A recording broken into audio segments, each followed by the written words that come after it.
शिवलीलामृत ग्रंथामध्ये एकूण 15 अध्याय आहेत। कोणत्याही सोमवारी आपण 7 दिवसांच्या पारायणाला सुरुवात करू शकतो। सोमवार शक्य नसेल तर कोणत्याही दिवशी सुरुवात केली तरीही चालेल, कारण हा पवित्र श्रावण महिना सुरू आहे। दररोज 2 अध्याय या पद्धतीने 7 दिवसांचं पारायण करायचं आहे। शेवटच्या दिवशी म्हणजे 7व्या दिवशी उरलेले 3 अध्याय पठण करायचे आहेत आणि पारायणाची समाप्ती म्हणजे उद्यापन करायचं आहे।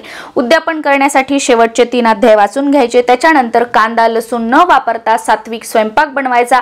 त्याचा नैवेद्य भगवान शिवशंकर भोलेनाथांना दाखवायचा। एखादा पांढरा पदार्थ आवर्जून बनवायचा, जसं की खीर असेल, श्रीखंड असेल किंवा दही भात। हा पदार्थ आवर्जून नैवेद्यामध्ये ठेवायचा, कारण भगवान शिवशंकरांना हे प्रिय आहे। त्यानंतर आरती करून आपल्याला नमस्कार करून पोथी जी आहे ती हलवायची आहे, उचलायची आहे। या पद्धतीने आपण 7 दिवसांचं पारायण करू शकतो। 7 दिवसामध्ये ब्रह्मचर्याचं पालन करायचं आहे, परान्न घ्यायचं नाहीये।